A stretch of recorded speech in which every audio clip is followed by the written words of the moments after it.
அதிமுகவில் என்ன சொல்றாங்கன்னா, இந்த ஆள திமுகவுக்கு பயணம் அப்படின்றாங்க. திமுக ஒட்டுமொத்த வாக்கு வங்கியும் போயிடுன்ற மாதிரி அவங்க ஒரு குற்றம் சொல்லிட்டே இருக்காங்க. புதுசா ஆரம்பிச்ச விஜய் எந்த அளவுக்கு சார் பாதிக்கும்? நியாயப்படி இது ஆபத்து விஜய்க்கும் சேர்த்து தான் வரும். விஜய் இது குறித்து தான் பேசியிருந்திருக்கணும் 3 நாளா. அவர் அவருடைய பாட்டை ரிலீஸ் பண்றாரு, படத்தை ரிலீஸ் பண்றாரு. ரொம்ப அடிப்படை புரிதலே இல்லாம விஜய் பேசுறாரு. விஜய் உண்மையிலே அவங்க அப்பா பேச்சுக்கிட்டு இருந்தா கூட நல்லா இருந்திருப்பாரு. ஆதவர்ஜுனா மாதிரியான ஒரு டேஞ்சரஸான ஒரு நபர்கிட்ட போய் சிக்கினது ரொம்ப தப்பு. அவங்களுடைய பர்சனலான குடும்பத்துக்காரங்களே சொல்லிட்டாங்க, தயவு செஞ்சு உங்களுடைய இளைஞர்களை நீங்கள் எஜுகேட் பண்ணுங்க. ஆதவர்ஜுனா மாதிரியான ஆட்களை நம்பாதீங்க. ஆதவர்ஜுனா ரொம்ப மோசமா கிரிட்டிசைஸ் பண்ணி அவங்க குடும்பத்துல பேட்டி கொடுத்திருக்காங்க. ஆதவர்ஜுனா பேச்சை கேட்டவர் இப்படி போய் அவங்க குடும்பத்துக்குள்ள ஒரு பிரச்சனை உருவாக்க முயற்சி பண்ணிருக்காரு அப்படிங்கிற ஒரு தெளிவா சொல்றாரு. திமுகக்குள்ள திமுகவினுடைய குடும்பத்துக்குள்ள பிரச்சனை பண்ண முயற்சி பண்ணிருக்காரு அப்படின்னு சொல்றாரு. அடுத்த விசிகாக்குள்ள போனாரு திருமாவளவன் அவர்கள். அண்ணன் திருமாவுக்கும் உள்ள இருக்கக்கூடிய கட்சிக்காரங்களுக்கும் பிரச்சனை பண்ண முயற்சி பண்ணாரு. அண்ணன் கண்டுபிடிச்சாரு, வெளியே அனுப்புனாங்க. அவரே வெளியே போயிட்டாரு. இருக்கிறது புஷி ஆனந்த், ஜான் இருக்காரு, இப்ப நிர்மல் இருக்காங்க. இவங்களுக்குள்ள ஏதாவது பிரச்சனை கொண்டு வந்துருவாரு அப்படின்னு காலத்து நிறம் கருப்பு சிவப்பு அப்படின்னு ஒரு புத்தகத்தை தொகுத்து தன் கட்சியினுடைய 75 ஆண்டு வரலாறு துல்லியமா அங்க இருக்கக்கூடிய இளைஞர்களுக்கு கையில கொடுக்குறாங்க. இளைஞர்களை மொத்தமாக அவங்க அரசியல் வயப்படுத்துறாங்க. தொண்டர்களை, ரசிகர்களை நீங்க அரசியல் பூர்வமா ட்ரெயின் பண்றீங்களாங்கிறதா கேள்வியா இருக்கு. அவங்க பேச்சு போட்டி நடத்துறாங்க, பொலிட்டிக்கலா ட்ரெயின் பண்ணிட்டு இருக்காங்க. நீங்க என்ன பண்றீங்க? பாட்டை ரிலீஸ் பண்ணி பசங்க டான்ஸ் ஆடுறது, வீடியோ எடுத்து போட்டு என்ஜாய் பண்றது போறீங்க. அது தப்பு. அதெல்லாம் சுயமரியாதை இயக்கத்தினுடைய 100வது ஆண்டு. உங்களுடைய தத்துவ ஆசான், உங்களுடைய தலைவர் பெரியார் நீங்க சொல்றீங்கல்ல, பெரியாருக்கு மரியாதை செலுத்தணுமா இல்லையா? ஏன் விஜய் ஒரு கூட்டம் நடத்த வேண்டியதானே? தேர்தல் நேரத்தில் நான் படத்தை ரிலீஸ் பண்ணி நான் ஓட்டு வாங்குவேன் அப்படின்னு நினைக்கிறது எவ்வளவு பெரிய தவறான ஒரு ஆட்டிடியூட். உங்களை யாரும் கட்சி நடத்த வேணாம்னு சொல்லல, அரசியல் விட்டு யாரும் போக வேண்டாம்னு சொல்லல. பசங்களை எஜுகேட் பண்ணுங்க. பெரியாருன்னு சொல்லிட்டீங்க, பெரியாரை கத்துக்கணும். அம்பேத்கர்னு சொல்லிட்டீங்க, அம்பேத்கரை கத்துக்கணும். நீங்க திரும்பவும் நான் ஒரு படத்தை ரிலீஸ் பண்ணுவேன், பாட்டை ரிலீஸ் பண்ணுவேன், அதை வச்சு நான் ஒரு ட்ரெண்ட் 3 நாளா ட்ரெண்ட். அதான் எனக்கே ரொம்ப வேதனையா இருந்துச்சு. அதாவது அந்த பாட்டு நல்லா இல்லை, அனுபவத்தை பதிவு வச்சாரு.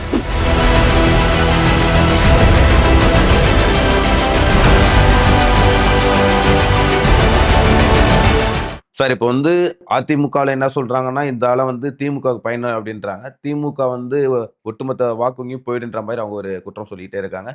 பட் ஆனா இதுல யங்ஸ்டர் வாக்கு வர்றதுக்கான ரொம்ப கம்மியான ஒரு நிலையில தான் இருக்கு. ஏன்னா இந்த எஸ்ஐஆர் வந்துச்சுன்னா யங்ஸ்டர் ஓட்டு நிறைய பாதிக்கப்படுறதுக்கான நிறைய வாய்ப்புகள் இருக்கு. அப்படி இருக்கும்போது இது புதுசா ஆரம்பிச்ச விஜய் எந்த அளவுக்கு சார் பாதிக்கும்? பெரிய பாதிப்பு ஏற்படும். விஜய்க்கு இப்போ அந்த 18 வயசை தாண்டி வரக்கூடிய யங் ஜென்ரேஷனுடைய ஓட்டு இருக்கு பார்த்தீங்களா, அந்த ஃபர்ஸ்ட் ஜென்ரேஷன் ஓட்டு இருக்கு பார்த்தீங்கன்னா, ஃபார்ம் 6 மூலியமா வரக்கூடியது. இந்த ஃபார்ம் 6 மூலியமா வரக்கூடிய ஓட்டுல ஒரு சர்டன் பர்சன்டேஜ் விஜய்க்கு வரும் அப்படின்னு சொல்றாங்க. அது கண்டிப்பா பாதிக்கப்படும். முக்கியமான விஷயம் என்ன அப்படின்னா, ஃபார்ம் 6 வெளியே தரமாட்டாங்க. ஃபார்ம் 6 யார் யாரெல்லாம் ஆட் பண்ணப்பட்டிருக்கு பார்த்தீங்களா, அது குறித்து டீட்டெயிலாக தேர்தல் ஆணையம் தராது. ராகுல் காந்தி இப்போ ஹரியானா எலெக்ஷன் குறித்து ஒரு வாரத்துக்கு முன்னாடி ப்ரெஸ் மீட் கொடுத்தாரு பார்த்தீங்களாண்ணே. அதில் என்னென்ன ஓட்டெல்லாம், எந்தெந்த கேட்டகரியாக ஓட்டெல்லாம் தவறாக நடந்திருக்கு, டியூப்ளிகேட் ஓட்ஸ், மல்டிபிள் ஓட்ஸ்லாம் போட்டார் பார்த்தீங்களா. அதில் ஃபார்ம் 6 ஃபார்ம் 7 பற்றி அவர் போடவே இல்லை. ஏன்னு கேட்டால் தேர்தல் ஆணையம் தரமாட்டேன்ட்டாங்க. ஏன் தரமாட்டேன்ட்டாங்க அப்படின்னா, போன முறை அதாவது கர்நாடகா தேர்தலாகட்டும், மகாராஷ்டிரா தேர்தலாகட்டும், ஃபார்ம் 6 கொடுத்து உள்ள வந்த ஆட்கள் இருக்காங்க பார்த்தீங்களா, அதில் ஒரு மிகப்பெரிய மோசடி நடந்துச்சு. அதில் கிட்டத்தட்ட 20-30% என்ன பண்ணிட்டாங்க அப்படின்னா, 70 வயசு 80 வயசு ஆட்கள்லாம் ஃபார்ம் கொடுத்து முதல் ஓட்டாளர் உள்ள கொண்டு வந்தாங்க. முதன்மை ஓட்டாளர்கள் முதல் முறை ஓட்டாளராக கொண்டு வந்தாங்க. ராகுல் காந்தி எக்ஸாக்டா படம் போட்டு என்னென்ன நபர்னு எடுத்து காமிச்சார். இவர் பேர் பாருங்க, இந்த லேடிக்கு 80 வயசு ஆகுது, இவங்க முதல் வாக்காளர், ஃபார்ம் 6 இவங்களுக்கு கொடுக்கப்பட்டிருக்கு அப்படின்னு. ஸோ இப்படி நடந்திருக்கு ஊழல். இப்போ ஃபார்ம் 6 ஒரு குரூப் உள்ள வருதுன்னு வச்சுங்களேன், அது குறித்தான டீட்டெயில்ஸ் கூட நம்ம வாங்க முடியாது. நியாயப்படி இது ஆபத்து விஜய்க்கும் சேர்த்து தான் வரும். ஆனா விஜய் இது குறித்து தான் பேசியிருந்திருக்கணும் 3 நாளா. அவர் அவருடைய பாட்டை ரிலீஸ் பண்றாரு, படத்தை ரிலீஸ் பண்றாரு. அது ஒரு பேசு பொருளா மாறுது. அது கீழே கமெண்ட்ஸ் போறாங்க. சரி, இப்போ கூட நேற்று நடந்த அந்த அறிவாலயம் ஏதோ ஒரு கூட்டத்தில் நடந்த அறிவு திருவிழாவா? ஆமா, அது அதுக்கானது இல்லை, என்னை பத்தி திட்டுறதுக்கு, என்னை பத்தி பேசுறதுக்கு அப்படின்னு ரொம்ப அடிப்படை புரிதலே இல்லாம விஜய் பேசுறாரு. அந்த அறிவு திருவிழா அப்படிங்கிறது என்ன அப்படின்னா, ப்ரொக்ரெசிவ் எக்ஸிபிஷன், புக் எக்ஸிபிஷன். அங்க போய் நான் பார்த்தேன். 52 ஸ்டாலுக்கு மேல இருக்கு. அதுல பாத்தீங்க அப்படின்னா, கார்ல் மார்க்ஸ், ஃபெடரிக் ஏங்கல்ஸ், மாவோ, லெனின், ஸ்டாலின், கலைஞர், அண்ணா, பெரியார் எல்லார்த்த பத்தியான புக் இருக்கு. தமிழ் நேஷனலிஸ்ட் லீடர்ஸை பத்தியும் இருக்கு. தமிழரசனை பத்தியும் புத்தகம் வச்சிருக்காங்க. எல்லா தலைவர்களை பத்தியும் புத்தகம் இருக்கு. அயோத்தேஸ்வர் பண்டிதர்லேருந்து ரெட்டமலை சீனிவாசன்லேருந்து தமிழ்நாட்டுடைய தலித் தலைவர்கள் புத்தகம்லாம் இருக்கு. முக்கியமான விஷயம் என்ன அப்படின்னா, அந்த கூட்டத்துக்கு இளைஞரணி, அவங்க கட்சி இளைஞரணி தோழர்கள், இளைஞரணி ஆட்களை கூட்டிட்டு முற்போக்கு புத்தகங்கள் எல்லாத்தையும் ஒரே இடத்துல குவிச்சு வச்சு தன்னுடைய தொண்டருக்கு புத்தகத்தை காமிச்சிட்டு போறாரு. இடதுசாரிகள் திராவிட இயக்கத்தை எதிர்ப்பாங்க, தலித் அமைப்புகள் திராவிட இயக்கத்தை எதிர்க்கிறாங்க, காலங்காலமா நடக்கும். ஆனா அங்க தலித் இயக்கம் சார்ந்த புத்தகங்கள் இருக்கு, திராவிட எதிர்ப்பு பேசின தலித் இயக்கம் சார்ந்த புத்தகங்கள் இருக்கு, தமிழ் தேசியத்தில் இருக்கவங்க திராவிடத்தை விமர்சிச்சிருக்காங்க, அந்த புத்தகம் அங்க இருக்கு. அதே மாதிரி பாத்தீங்கன்னா இடதுசாரி கட்சிகள் எழுதின விமர்சனங்களும் அதுல இருக்கு, எல்லாமே இருக்கு. சோ இப்போ என்னன்னா, தன்னுடைய கட்சிக்காரங்கள் தன்னுடைய இளைஞரணியை கொண்டு வந்து நிறுத்தி அவர் காமிக்கிறாரு. எல்லா புக்கும் படிங்க. நம்மள திட்டுற புக்கும் சரி, நம்மள விமர்சனம் பண்ற புக்கும் சரி, எல்லாத்தையும் படிங்க அப்படின்னு இளைஞர்கள்ட்ட கொண்டு வந்து நிறுத்துறாரு. அதை எப்படி நீங்க இவ்வளவு தூரம் கலாய்க்கிறீங்க விஜய்? நீங்க என்ன சொல்றீங்க? இந்த கேப், இந்த ஒரு வார கேப்ல எஸ்ஐஆர் பத்தி அவங்க பேசுறாங்க. அவங்க அறிவு திருவிழா நடத்துறாங்க. புத்தகங்களை அறிமுகப்படுத்தி பேசுறாங்க. மிகச்சிறந்த பேச்சாளர்கள் 44 பேருக்கு அதிகமான முக்கியமான பத்திரிகையாளர்கள், பேச்சாளர்களை நேரடியா கூட்டு வந்து அங்க இளைஞரணியில் இருக்கவங்களுக்கு பேச வச்சிருக்காங்க. காலத்து நிறம் கருப்பு சிவப்பு அப்படின்னு ஒரு புத்தகத்தை தொகுத்து தன் கட்சியினுடைய 75 ஆண்டு வரலாற துல்லியமா அங்க இருக்கக்கூடிய இளைஞர்களுக்கு கையில கொடுக்குறாங்க. மூத்த பத்திரிகையாளர்கள் நேர்ல போய் பார்த்து திரு உதயநிதி ஸ்டாலின் அவர்கள் கொடுக்குறாரு. ஒரு துணை முதலமைச்சர் நேத்து இன்னைக்கு பத்திரிகையாளர் ஷியாம பார்த்து நேர வீட்டுல போய் கொடுக்குறாரு. ஐயா திருநாவுக்கரசு அவர்கள் நேரில் போய் பார்த்து கொடுக்குறாங்க. பத்திரிகையாளர் விஜயசங்கர் நேரில் போய் பார்த்து கொடுக்குறாங்க. ஸோ இதுல நல்லா கவனிச்சுங்க. ஒரு செட்டு இளைஞர்களை மொத்தமாக அவங்க அரசியல் வயப்படுத்துறாங்க. அறிவினூடாக ஒரு வேலை நடந்துகிட்டு இருக்கு. அப்படியே பேரலா இந்த பக்கம் இந்த 3-4 நாள்ல விஜய் என்ன பண்ணிருக்காரு? அவருடைய பாட்டு ரிலீஸ் பண்ணிருக்காரு. போஸ்டர் ரிலீஸ் பண்ணிருக்காரு. இந்த பசங்க என்ன கமெண்ட் போடுறாங்க தெரியுங்களா? தவேக பசங்க. அந்த கீழ போய் நான் படிச்சு பார்க்குறேன். ஸ்டாலின் உன்னால முடிஞ்சா அப்படி டான்ஸ் ஆட முடியுமா? அப்படின்னு போறானுங்க. ஒரு முதலமைச்சருக்கு அதான் வேலையான்னு கேட்கிறேன் நான். எனக்கு வேதனையா இருக்கு. அந்த பசங்களுக்கு எஸ்ஐஆர்னா என்னன்னு சொல்லிக் கொடுங்க. ஃபார்ம் 6னா என்னன்னு சொல்லிக் கொடுங்க.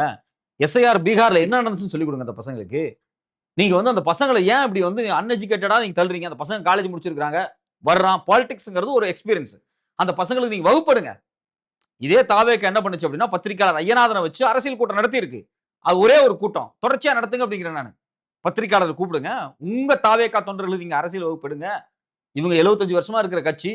இவங்க இளைஞர் அணிக்கு ஒரு அறிவு திருவிழாவை நடத்தி புத்தகங்களை அறிமுகப்படுத்தி புத்தகம் கொடுத்துட்டு இருக்க தன் கட்சி வரலாறு 75 ஆண்டுல கட்சி வரலாற அவங்க ஒரு 5000 காப்பி தான் ஃபர்ஸ்ட் காப்பி அடிச்சாங்க. 6500 1700 காப்பிக்கு மேல புக்கிங் ஆகி காப்பி போயிட்டு இருக்கு. அவங்க கட்சியில அவங்க இந்த இளைஞரணி திமுகவினுடைய இளைஞரணி தமிழ்நாடு முழுக்க எல்லா தொகுதியிலையும் கலைஞர் நூலகத்தை ஆரம்பிச்சிருக்காங்க. அங்க வாசிப்பு வட்டத்தை உருவாக்கி வாரம் என்ன பண்றாங்க அப்படின்னா புத்தகத்தை அறிமுகப்படுத்துறது டாபிக்ல உட்கார்ந்து பேசிட்டு இருக்காங்க. இது யாருக்கு செய்யணும்? இளைஞர்கள் செய்யணும். அவங்க செஞ்சுக்கிட்டு இருக்காங்க. நீங்க செய்யுங்க அப்படின்னு தான் சொல்ல வரேன். நீங்க சும்மா விமர்சனம் பண்றது, அவங்க மேடையில் எதை பேசுறாங்க, இவங்க மேடையில் எதை பேசுறாங்க அப்படிங்கறதெல்லாம் முக்கியம் இல்ல. நீங்க உங்க மாணவர்களை அரசியல் மாணவர்கள் சொல்றது உங்களுடைய தொண்டர்களை, ரசிகர்களை நீங்க அரசியல் பூர்வமா ட்ரெயின் பண்றீங்களாங்கிறதா கேள்வியா இருக்கு. அவங்க பேச்சு போட்டி நடத்துறாங்க. இளம் பேச்சாளர்களை உருவாக்கி அவங்களுக்கு மெட்டீரியல் கொடுத்து அவங்கள வந்து பொலிட்டிக்கலா ட்ரெயின் பண்ணிட்டு இருக்காங்க. நீங்க என்ன பண்றீங்க? பாட்டை ரிலீஸ் பண்ணி பசங்க டான்ஸ் ஆடுறது, வீடியோ எடுத்து போட்டு என்ஜாய் பண்றது போறீங்க. அது தப்பு. அதெல்லாம் ஒரு ஜெனரேஷன் ரொம்ப முக்கியமானது. நாளைக்கு ஒரு விஷயம் என்ன அப்படின்னா, ஒரு சினிமா நடிகர் வந்து என்ன பொறுத்த வரைக்கும் நான் வந்து இந்த தாவேக்கா காரங்க மேல ஒரு கேராவே சொல்றேன். நீங்க ரொம்ப நாளைக்கு விஜய் கட்சி நடத்த மாட்டார் என்னுடைய பார்வையில. நாளைக்கு எல்லாருமே திராவிட கட்சிகளுக்குள்ள தான் வரப்போறாங்க. நான் அப்படிதான் ஃபீல் பண்றேன். அது வரும்போது உங்களுக்கு கொஞ்சமாவது பேசிக்க தெரிஞ்சுட்டு வாங்க. அதுக்கு நீங்க ஒரு ட்ரெயினிங்காவது கொடுங்க. தமிழ்நாடு அரசியலை கடந்த 100 ஆண்டு காலத்தில் என்ன சிக்கல்? பாஜகவினுடைய சித்தாந்தம் என்ன? திராவிட இயக்கத்தினுடைய சித்தாந்தம் என்ன? எதுக்காக இந்த மண்டல நீதி கட்சி தோன்றப்பட்டது? எதுக்காக சுயமரியாதை இயக்கம் உருவாச்சு? ஏன் பெரியார் சிறைக்கு போனாரு? பெரியார் ஏன் வந்து சுயமரியாதை இயக்கத்தை உருவாக்குனாரு? இடஒதுக்கீடுனா என்ன? இடஒதுக்கீடை யார் உருவாக்குனாங்க? நடேசனார் யாரு? பிட்டி தியாகரார் யாரு?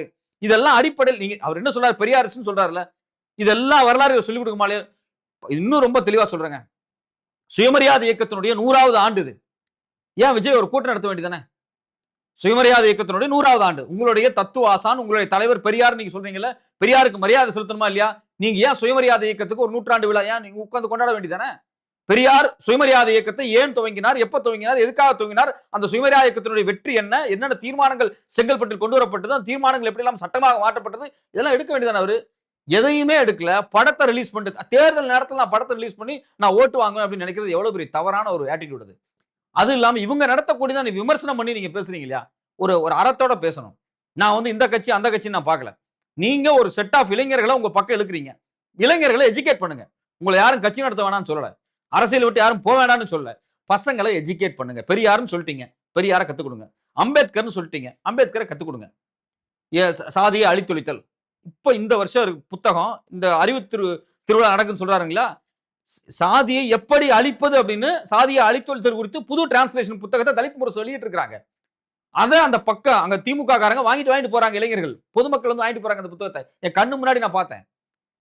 நீங்க அம்பேத்கரை உங்களுடைய தலைவராக சொல்லும் போது நீங்க அந்த புத்தகத்தை வாங்கி பசங்களுக்கு கொடுக்கணும். ஒரு 1000 காப்பி 1000 காப்பி வாங்கி உங்க இளைஞர்கள்ட்ட கொடுத்து படிக்க சொல்லுங்க.